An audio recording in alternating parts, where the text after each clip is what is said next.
ओम नमः सिद्धेभ्यः ओम नमः सिद्धेभ्यः ओम नमः सिद्धेभ्यः। मोक्ष मार्गस्य नेतारं भेतारं कर्म भूभृतां ज्ञातारं विश्वतत्त्वानां वन्दे तद्गुणलब्धये। नमः श्री वर्धमानाय निर्धूत कलिलात्मने चालोकानां त्रिलोकानां यद्विद्यादर्पणायते तज्जयति परम ज्योति समम समस्तैरनंत पर्यायै दर्पण तल इव सकला प्रतिफलति पदार्थ मालिका यत्र। तत्वार सूत्र अपर नाम मोक्ष शास्त्र, इसका मंगलाचरण अपन ने समझा, जिसमें मोक्ष मार्ग के नेता माने हितोपदेशी और कर्म रूपी पर्वतों के भेदता माने वीतरागी और विश्व तत्व के ज्ञाता माने सर्वज्ञ, ऐसे वीतरागी सर्वज्ञ हितोपदेशी तीर्थंकर परमात्मा को उनके उन जैसे गुणों की प्राप्ति के लिए नमस्कार किया। उसके बाद उन्होंने सम्यक दर्शन ज्ञान चारित्राणी मोक्ष मार्ग कह करके सम्यक दर्शन सम्यक ज्ञान और सम्यक चारित्र को, अर्थात तीनों की एकता को, तीनों को अलग अलग नहीं, तीनों की एकता को मोक्ष मार्ग बतलाया। फिर उन्होंने ये बताया कि सम्यक दर्शन क्या है। तो सम्यक दर्शन को डिफाइन करते हुए कहा तत्वार्थ श्रद्धानम सम्यक दर्शनम। तो कल अपन ने इस बात पर चर्चा की थी कि जो तत्वार्थ है माने 7 तत्व हैं, उनके श्रद्धान का नाम सम्यक दर्शन है। और श्रद्धान माने यहाँ सम्यक जानकारी। श्रद्धान का मतलब क्या है? सम्यक जानकारी माने 7 तत्वों की जो सम्यक जानकारी है, वो जानकारी चूंकि निज आत्म तत्व में निमित्त भूत है, इसलिए उस जानकारी को आरोपित करके, श्रद्धा से आरोपित करके सम्यक श्रद्धान भी कह दिया जाता है। इसलिए तत्वा श्रद्धानम सम्यक दर्शनम ये निश्चय परिभाषा नहीं है, ये व्यवहार परिभाषा है। कौन सी परिभाषा है? व्यवहार परिभाषा। लेकिन कौन सा व्यवहार? ये सबसे सूक्ष्म व्यवहार है, स्थूल व्यवहार नहीं। जैसे कि ये स्त्री पुत्र मकान जमीन जायदाद देश नगर ये मेरा है, ऐसा बोलना ये है उपचरित असद्भूत व्यवहार, सबसे स्थूल व्यवहार है ये। क्या ये शरीर मेरा है ऐसा बोलना, ये अनुपचरित असद्भूत व्यवहार। और 7 तत्व के श्रद्धान को सम्यक दर्शन कहना, ये कहलाता है अनुपचरित सद्भूत व्यवहार। क्या ये शरीर मेरा है, ये अनुपचरित असद्भूत। असद्भूत क्यों? क्योंकि शरीर की और मुझ में, दोनों में भिन्नता है। शरीर का मुझ में अत्यंत अभाव है, मेरा शरीर में अत्यंत अभाव है। तो दो द्रव्य जिनका एक दूसरे में अत्यंत अभाव है, जिनकी भिन्न भिन्न सत्ता है, उनको एक बताया जाए तो वो वहां पे असद्भूत होता है। और जहां पर एक द्रव्य में भेद कल्पना की जाए वहां पर सद्भूत होता है। तो एक द्रव्य में जो शुद्ध भेद कल्पना है वो क्या है? सद्भूत व्यवहार है। और अशुद्ध भेद कल्पना है वो उपचरित सद्भूत व्यवहार है। माने शुद्ध भेद कल्पना जो है वो अनुपचरित सद्भूत व्यवहार है, और अशुद्ध भेद कल्पना जो है वो उपचरित सद्भूत व्यवहार है। तो यहाँ पर जो है 7 तत्व के श्रद्धान को जो सम्यक दर्शन कहा है, उसका कारण ये है कि 7 तत्व संबंधी जो जानकारी है, वो जानकारी हुए बिना आत्म श्रद्धान होता नहीं। इसलिए 7 तत्वों के श्रद्धान को एक प्रकार से आरोपित करके, माने 7 तत्वों के ज्ञान में श्रद्धान का आरोप लगा करके, माने कारण में कार्य का उपचार करके, कारण में कार्य का आरोप लगा करके ये कह दिया जाता है कि 7 तत्व के श्रद्धान का नाम सम्यक दर्शन है। माने 7 तत्वों की जो सम्यक जानकारी है वो उसकी अनिवार्य शर्त है। माने शेर को भी हुई थी, ऐसा नहीं कि शेर को नहीं हुई थी, लेकिन उसको भाव रूप हुई थी। ऐसे शब्दों से नहीं समझा उसने, शब्द तो वो जानते ही नहीं था, लेकिन शब्दों के भाव को जानता था। क्या माने जो दुनिया की सबसे प्रचलित और सबसे ज्यादा बोली जाने वाली भाषा है, तो अपन सीधे सीधे बोल देंगे इंग्लिश। इंग्लिश भाषा जो है वो दुनिया की सबसे प्रचलित और सबसे ज्यादा बोली जाने वाली भाषा है, इंटरनेशनल लैंग्वेज है। लेकिन ऐसी बात नहीं है, इशारों की भाषा, सबसे ज्यादा बोली जाने वाली है और सबसे ज्यादा प्रचलित है। भूख लगी है किसी को और वो यूं यूं कहे तो दुनिया का कोई भी व्यक्ति समझ जाएगा, कहीं का भी हो, वो समझ जाएगा कि इसे भूख लगी है। क्या प्यास लगी हो और वो पानी का इशारा करे है तो उसे पानी के समझ में आ जाएगा।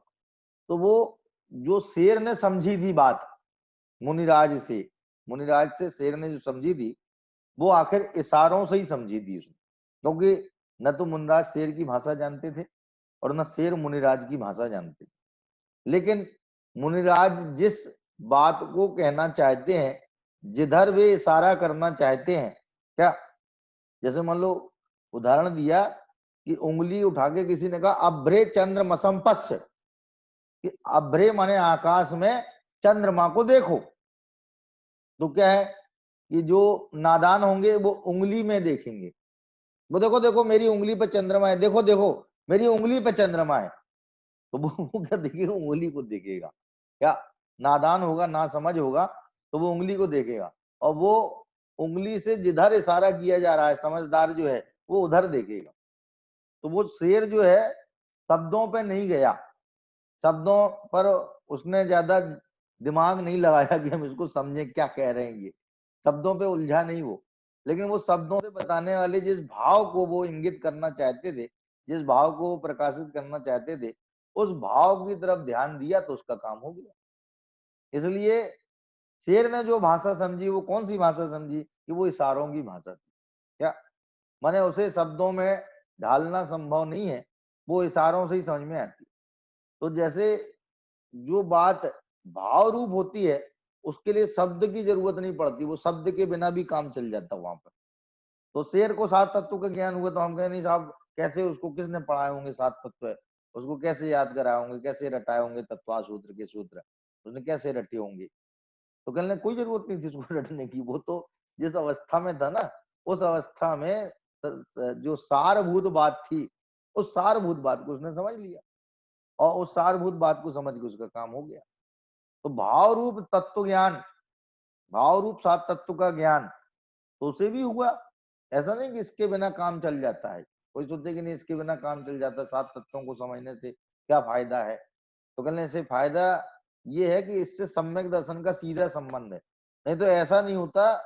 तो उमा स्वामी जैसे दिग्गज आचार्य, क्या आचार्य कुंद कुंद के पट्ट शिष्य, प्रधान शिष्य, प्रमुख शिष्य, वे तत्वार्थ के श्रद्धान को सम्यक दर्शन से नहीं जोड़ते। आप ये देखो एक ही सूत्र है, सम्यक दर्शन की परिभाषा के लिए उनने पूरे 10 अध्याय में लिखा है। 10 अध्यायात्मक जो तत्वार सूत्र है उस ग्रंथ में एक ही सूत्र है जिसमें सम्यक दर्शन की परिभाषा आई है और वो सूत्र है तत्वार्थ श्रद्धानम सम्यक दर्शनम। तो बताओ जिस बात को वो सम्यक दर्शन से जोड़ रहे हैं, जिस बात को स्पष्ट कर रहे हैं कि तत्वार्थ जो है वो सम्यक दर्शन की प्राप्ति का कारण है, तो आप ये समझ सकते हैं कि वो कितनी बड़ी बात होगी। तत्वार्थ श्रद्धानम सम्यक दर्शनम माने सात तत्वों का जो यथार्थ ज्ञान है वो सम्यक दर्शन में निमित्त है। क्या वो काय में निमित्त है, सम्यक दर्शन में निमित्त है। तो इस तरह से तत्वार्थ श्रद्धानम सम्यक दर्शनम। फिर उसके बाद में उन्होंने कहा कि वो सम्यक दर्शन होता कैसे है, पहले तो परिभाषा बता दी, फिर बता रहे वो होता कैसे माने प्राप्त कैसे होता है। तो वो कहने लगे स्वभाव से भी हो जाता है और परोपदेश से भी हो जाता है। माने ये इसमें सूत्र से ये नहीं समझना चाहिए कि कई लोगों को स्वभाव से हो जाता है, उनको परोपदेश की जरूरत ही नहीं पड़ती है, और कई लोगों को परोपदेश से हो जाता है, उनको स्वभाव की जरूरत नहीं पड़ती है। बात समझ में आई? माने उन्हें स्वभाव की जरूरत नहीं, परोपदेश से हो जाएगा। लेकिन एक बात हो, पत्थर को सम्यक दर्शन हो जाएगा? पत्थर को कोई उपदेश दे कि सम्यक दर्शन प्राप्त करने को उपदेश दे तो क्या पत्थर को सम्यक दर्शन हो जाएगा? क्या जड़ पदार्थ को सम्यक दर्शन हो जाएगा? क्यों नहीं होगा? इसलिए नहीं होगा कि उसमें स्वभाव नहीं है। तो जिसको भी होता है उसको होता तो स्वभाव से ही है। तो कहने फिर दो भेद क्यों किए? कहने वो दो भेद इसलिए किए कि जब सम्यक दर्शन हो रहा है उस समय परोपदेश मिल रहा है कि नहीं मिल रहा है, इस बात को बताने के लिए स्वभाव और परोपदेश नाम के दो भेद कर दिए। कि जैसे मान लो कोई समोसरण में बैठ करके भगवान की दिव्य ध्वनि सुन रहा है और दिव्य ध्वनि सुनते सुनते अंतर्मुख परिणाम द्वारा उसने सम्यक दर्शन की प्राप्ति की, तो वो जो है वो क्या कहलाएगा, वो परोपदेश से होने वाला सम्यक दर्शन, माने अधिगमज सम्यक दर्शन।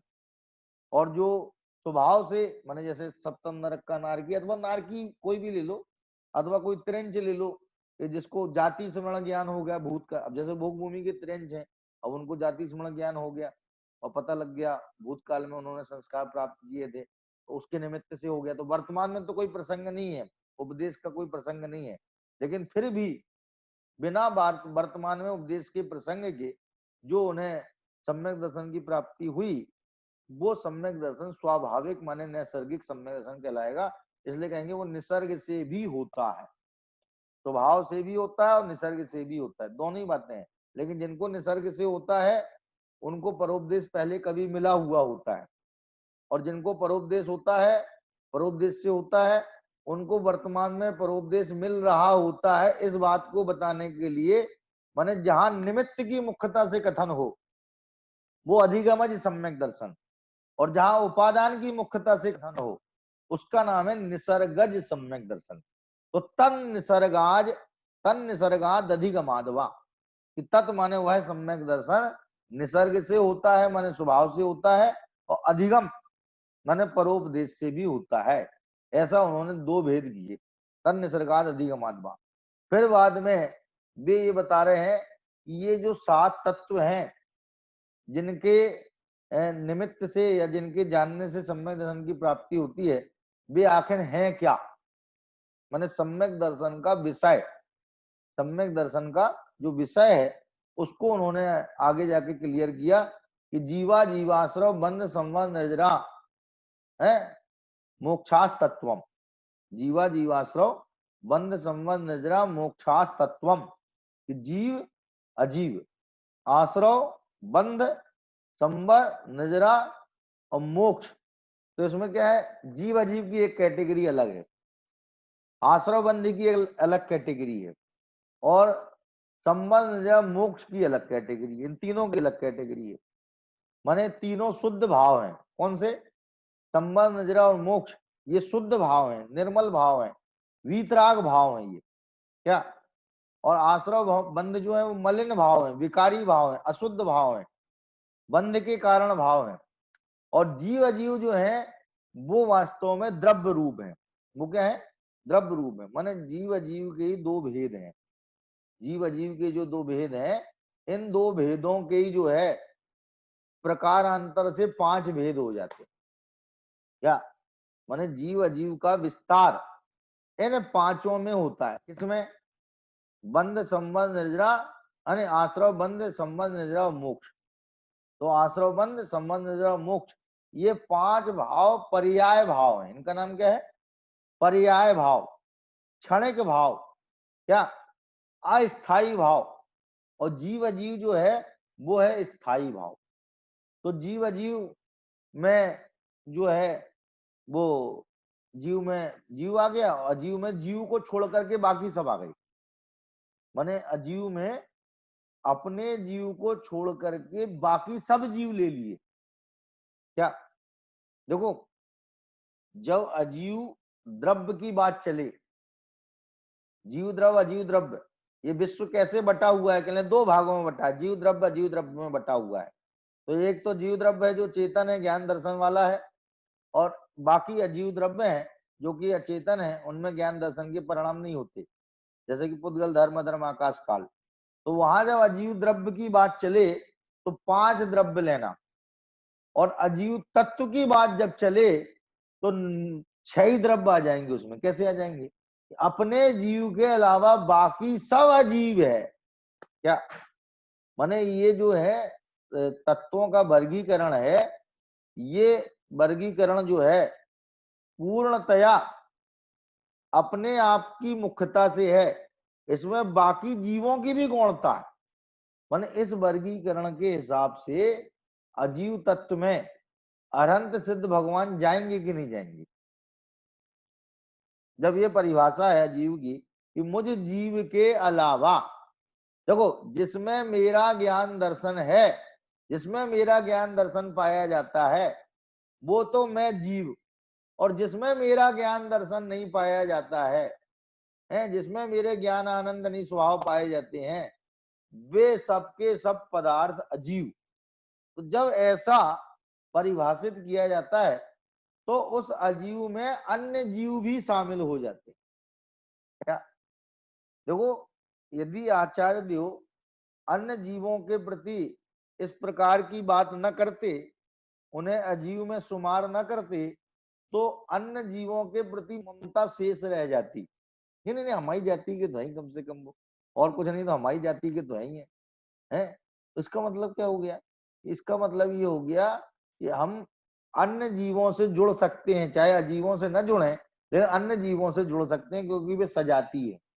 लेकिन आचार्यों का उद्देश्य तो समस्त परद्रव्यों से तृणान था, समस्त परद्रव्यों से हमारे उपयोग का छुटकारा था।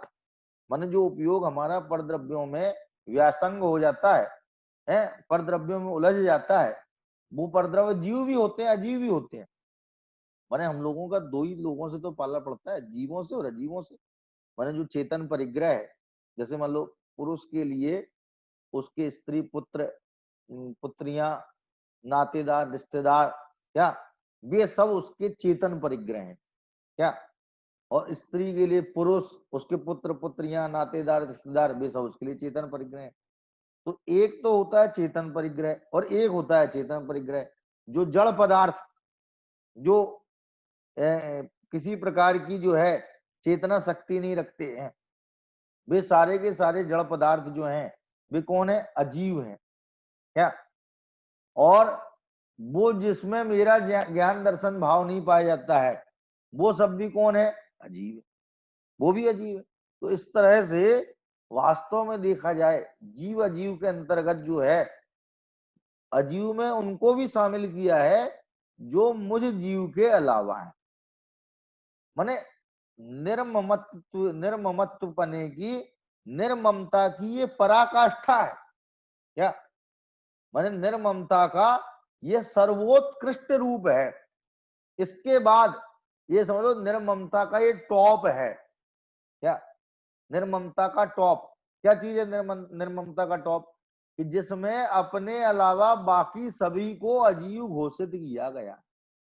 क्या तो ये जो है जीव अजीव आश्रव बंध संबंध निजरा और मोक्ष, ये सातों तत्व जो हैं, इनकी सम्यक जानकारी ये सम्यक दर्शन है। क्योंकि ज्ञान में श्रद्धान का आरोप किया जाता है। तो जीव क्या है कि जिसमें ज्ञान दर्शन के परिणाम पाई जाए। क्या जैसे पहले बच्चों को जो है बाल पोथी वगैरह पढ़ाई जाती थी, बाल बाल बोध आदि जो और भी अलग अलग नाम थे, तो उसमें ये कहा जाता था कि जो सुख दुख का अनुभव करता है वो जीव है। क्या कहा जाता है? जो सुख दुख का अनुभव करता है वो जीव है। जो चलता है उसका नाम जीव है। क्या जो बोलता है उसका नाम जीव है। जो गमन करता है उसका नाम जीव है। तो गमन तो रेलगाड़ी भी चेक करती है, तो वो भी जीव हो गई क्या? क्या बोलता तो टेप रिकॉर्ड भी है, बोलता तो जो है कंप्यूटर भी है, बहुत सी चीजें बोलती हैं, तो क्या वो जीव हो गए क्या? तो कहने सर वो जो सुख दुख का अनुभव करता है वो जीव है। तो कहने यदि आप तुम ऐसा बोलोगे तो जितने संसारी वे तो जीव सिद्ध होंगे, और जो अरहंत हैं और सिद्ध हैं वे आधे जीव सिद्ध होंगे। कहले आधे जीव कैसे सिद्ध होंगे? कहले वे खाली सुखाई का अनुभव करते, दुख का तो करते नहीं है। तो आधे जीव हुए, पूरे जीव कहाँ हुए? जो सुख दुख का अनुभव करे, या तो वे जीव ही सिद्ध नहीं होंगे, क्योंकि सुख दुख माने दुख का तो अनुभव भी करते नहीं है। लेकिन कोई कहने सुख का तो करते हैं ना, तो कहले चलो आधे जीव मान लो। तो ये परिभाषा दोनों ही गलत है। कौन सी? कि जो चले, जो फिरे, जो बोले, या जो सुख दुख का अनुभव करे है, वो जीव है। जीव की परिभाषा तो लिखी है कि जो ज्ञान दर्शन व्यापार से संयुक्त हो, संपन्न हो, उसका नाम जीव है। इसलिए जीव का जब लक्षण लिखा उन्होंने, तो उन्होंने एक ही शब्द लिखा, उपयोगो लक्षणम। क्या लिखा है? इसी तत्वा सूत्र में आगे आएगा सूत्र। तो उपयोग लक्षण वाला जीव है, माने उपयोग लक्षण से लक्षित होने वाला जीव है। जो जानना देखना हो रहा है, वो जानना देखने, जैसे टोटोमल जी साहब ने लिखा है ना मुख्य प्रकाशक में, जो जानती देखती को धरती वस्तु है। क्या लिखा है? जानने देखने को धरती माने धारण करती, जो जानने देखने को धारण करती वस्तु है, सो जीव है। क्या तो कहने ये जीव, ऐसे जीव की प्रतीति माने ऐसे जीव का आभास तो प्रत्येक जीव को होता है। ऐसा लिखा है, घटम अहम आत्मना वेदमी, घड़े को मैं अपने से जानता हूं। तो लिखा अहम आत्मना घटम वेदमी, मैं अपने से घड़े को जानता हूं। तो उसमें लिखा कर्मवत करण क्रिया प्रतीते है, कर्मवत कर्ति करण क्रिया प्रतीते है, कि जैसे घड़े की प्रतीति हो रही है वहां पे कि मैं घड़े को जान रहा हूं, तो साथ में ये भी तो प्रतीति हो रही है कि मैं जान रहा हूं, और साथ में ये भी तो प्रतीति हो रही है कि जान रहा हूं, बना नहीं रहा हूं मैं घड़े को, मैं घड़े को बना नहीं रहा हूं, मैं घड़े को जान रहा हूं। तो बताओ, जानने की प्रतीति प्रतिपल होती है कि नहीं होती है? क्या? तभी तो युगल जी साहब ने उसमें लिखा सिद्ध पूजन में, यान की प्रतिपल उठे तरंग, झांकता उसमें आत्म राम, अरे आबाल सभी गोपाल, सुलभ सबको चिन्मय अभिराम। क्या? इस सबको चिन्मय उपलब्ध है, सुलभ है। क्या? किंतु पर सत्ता में प्रतिबद्ध, कीर मरकट सी गहल अनंत, अरे पाकर खोया भगवान न देखा मैंने कभी बसंत। क्या? कि हम जो है परद्रव्य की आसक्ति में या परद्रव्य की चाह में इतने ज्यादा आसक्त हो गए हैं कि हम जो है उसी के प्रति प्रतिबद्ध हो गए। क्या? और वो अनंत गहल हो गई। और उसमें बता दे कीर मरकट, कीर मरकट माने, कीर माने तोता और मरकट माने बंदर। तो कह रहे ये बंदर और तोते दोनों पकड़े जाते हैं। कह रहे ये कैसे पकड़े जाते हैं? ये पोंगड़ी बना करके जो है वो शिकारी रस्सी बना देता है पुंगड़ी बना करके, और उसमें आकर तोता बैठ जाता है तो पुंगड़ी घूम जाती है। तो तोता ये समझता है कि मैं उल्टा हो गया हूँ तो गिर जाऊंगा, यदि मैं गिर गया तो मर जाऊंगा मैं। और वो उल्टा ही लटका रहता वहां से, वो आराम से आकर उसको पकड़ लेता है। बहेलिया आता है, शिकारी आता है, उसको आराम से पकड़ लेता है। और मरकट का उदाहरण कैसे दिया कि जो है छोटे बंदर को पकड़ने के लिए क्या करते हैं वो, ये छोटे मुंह वाले मर्तबान में क्या है चने आदि रख देते हैं, तो उसको खाने की भावना से जो है वो उसमें हाथ डालता है बंदर, वो हाथ तो चला जाता है। अब जो उसमें मुट्ठी भरता है वो बाहर निकालने की कोशिश करता है, तो मुट्ठी बड़ी हो जाती है, निकलती नहीं है, तो उसमें उसका हाथ फंस जाता है। और वो ये समझता है कि किसी ने मेरा हाथ पकड़ लिया है। क्या पकड़ लिया? किसी ने, इस घटे घट के अंदर कोई है जिसने मेरा हाथ पकड़ लिया है, और इस जद्दोजहद में क्या इस पशु पे इसमें वो पकड़ा जाता है। क्या? तो उसी तरह से वो कह रहे हैं कि हम भी जो है परद्रव्य के प्रति अनंत गहल है। कितनी गहल है? अनंत गहल है। अनंत गहल का मतलब ये है कि परद्रव्य के प्रति जो सुख बुद्धि है उसमें ही पकड़े जाते हैं। क्या? जैसे लोग कहते हैं ना कि लालच में हम परेशान है। क्या में परेशान है? लालच में परेशान है। जितने लोगों की रकमें डूबती हैं तो सब सीधे बोलते हैं भैया उनके लालच में तुम पड़ गए हैं, तो ऐसी जगह तुमने पैसा लगाया ही क्यों कि जिसमें तुम्हारी रकम डूब जाए। क्या? ये लालच का ही फल है। तो जैसे हम लालच में पकड़े जाते हैं, उसी प्रकार से ये उदाहरण में इन्होंने लिखा कि भाई गहल, वो उसमें जो है अज्ञान की गहल, कौन सी गहल? उसमें अज्ञान की गहल, उसमें पकड़े गए। तो कह रहे हैं ये सात तत्व का जो यथार्थ ज्ञान है, ये यथार्थ ज्ञान सम्यक दर्शन। और जीव क्या है कि जिसमें ज्ञान दर्शन का व्यापार पाया जाता है उसका नाम है जीव। और जिसमें मेरा ज्ञान दर्शन का व्यापार नहीं पाया जाता है उसका नाम क्या है? अजीव। क्या? और आश्रव क्या है कि जो मेरे मोह राग द्वेष के परिणाम है, क्या उत्पन्न होते हुए मोह राग द्वेष के परिणाम है, ये है आश्रव भाव। क्या? और इन मोह राग द्वेष के परिणामों में रुक जाना, अटक जाना, क्या ये है बंध भाव। क्या? और संवर क्या है कि मोह राग द्वेष का भाव नहीं होना, शुद्ध परिणाम होना, वीतराग भाव होना। क्या? इसका नाम क्या है? संवर। ठीक है ना? ये भाव संवर की बात कर रहे हैं अपन, अभी द्रव्य की बात नहीं कर रहे हैं। उसमें कर्मों की बात जब चलेगी तो वो द्रव्य की बात होगी। अभी तो अपने भावों से संबंधित बात है कि जो मोराग द्वेष के परिणाम है उनका नाम आश्रव। उन भावों में अपने को अपना अटक जाना, अपना जो है भाव अटक जाना, रुक जाना, उसका नाम क्या है? बंध। और इस प्रकार के भावों का रुक करके वीतराग भाव होना, क्या इसका नाम संबर। और वीतरागता की निरंतर वृद्धि होते चले जाना, इसका नाम है निर्जरा। और परिपूर्ण वीतराग भाव की समुपलब्धि हो जाना, इसका नाम है मोक्ष। माने ये भाव संबर, भाव निर्जरा, भाव मोक्ष, भाव आश्रव, भाव बंध। और द्रव्य आश्रव में देखें तो उसमें सब कर्मों की बात आएगी। यही कर्मों का आना, भाई योग के निमित्त से दो प्रकार से कर्म आते हैं, कसाय से और योग से। देखो कर्मों का आना जो है वो दो प्रकार से होता है। कसाय से होता है उसका नाम है सांप्रदायिक आश्रव, और जो योग से आश्रव होता है उसका नाम है ईर्या पथ आश्रव। तो कह रहे हैं दो प्रकार से जो आश्रव होता है उसमें कर्मों का आना होता है, कर्म आते हैं तो वो कर्मों का आना संबर, और कर्मों का आकर के आत्म प्रदेशों में एक क्षेत्रावगाह रूप से निबद्ध हो जाना, स्थापित हो जाना। कर्मों का आत्म प्रदेशों के साथ एक क्षेत्रावगाह रूप से स्थापित हो जाना, इसका नाम क्या है? बंध, माने द्रव्य बंध।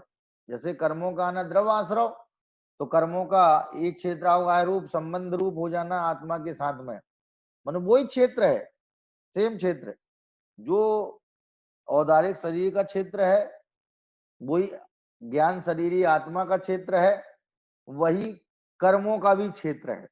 माने सेम आकाश के प्रदेशों में औदारिक शरीर भी रह रहा है, वहीं तेजस शरीर भी रह रहा है, वहीं कार्मण शरीर भी रह रहा है, क्या वहीं ज्ञान शरीर भी रह रहा है। तो कर्मों का वही क्षेत्र है, तो एक क्षेत्र अवगाह संबंध हो जाना, इसका नाम बंध। और कर्मों का आना रुकना, ये क्या है? संबर। और कर्मों का एक देश निर्जरित होना, आना तो रुक गया, और जो पुराने कर्म थे उनकी धीरे धीरे निर्जरा चालू हो गई, बिखरने लग गए, तो इसका नाम निर्जरा। और सर्व कर्म विप्र मोक्षो मोक्षा, कि सर्व कर्मों का छूट जाना, मुक्त हो जाना, इसका नाम क्या है? मोक्ष।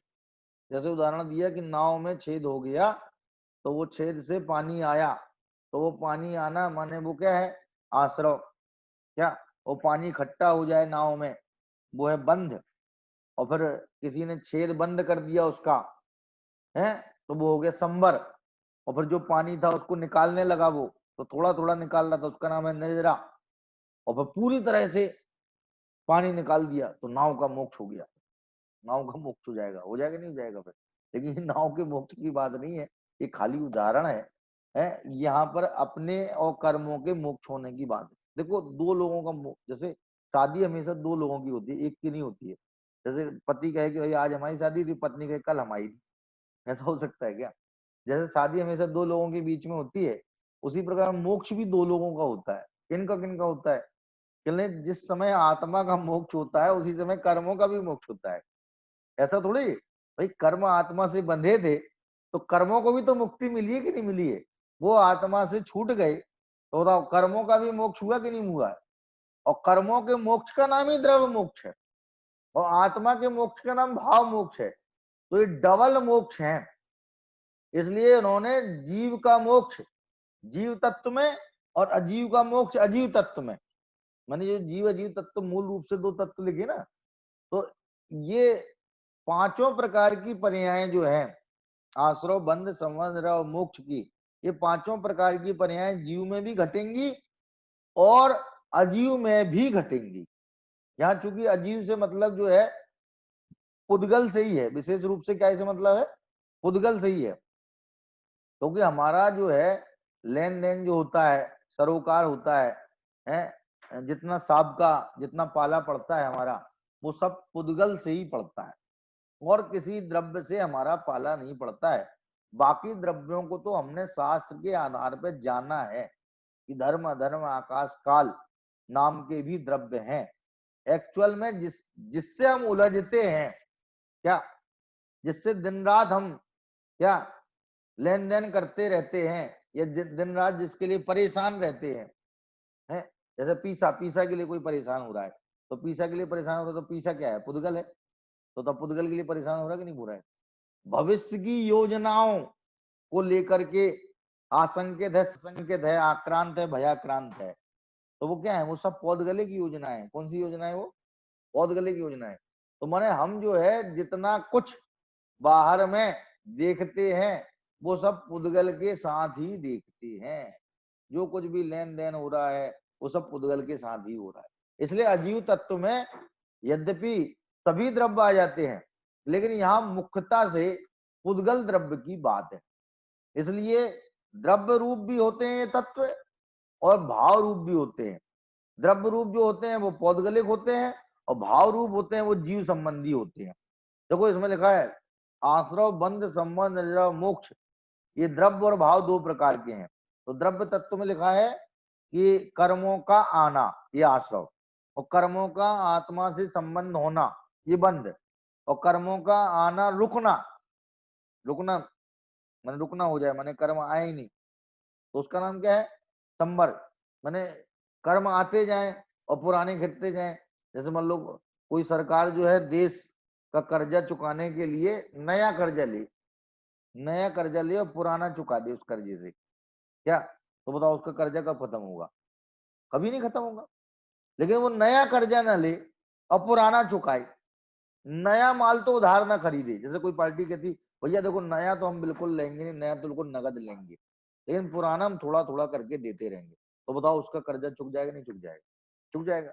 तो कह रहे ये पुराना खत्म होता रहे और नया ना आए, तो नए नए नए का नहीं आना ये संबर, और पुराने का धीरे धीरे चुकना ये निद्रा, और पूरी तरह पुराने का चुक जाना ये मोक्ष। तो करे कर्मों का आना रुकना ये संबर, और कर्मों का एक देश खिरना, पूरा नहीं खिरना, थोड़ा थोड़ा करके खिरना, इसका नाम क्या है? निर्जरा। और कर्मों का संपूर्ण नाश, इसका नाम क्या है? मोक्ष। क्या जैसे देखो इस समय अपन लोगों की आयु कर्म की निर्जरा चल रही है। क्या चल रही है? आयु कर्म थोड़ा थोड़ा करके खिल रहा है, और पूरा खत्म हो जाए जब, तो वो क्या हो जाएगा? आयु कर्म का मोक्ष। वो क्या हो गया? आयु कर्म का मोक्ष। बल्कि अन्य मत में जो है मोक्ष ही बोलते हैं इसको। जैसे कोई मर जाता है ना तो उसको मोक्ष ही कहते हैं। वो कहते हैं गोलोक वास हो गया, वैकुंठ वास हो गया, क्या माने इनका मोक्ष हो गया। तो माने मरण को मोक्ष ही माना जाता है लोक में जो है।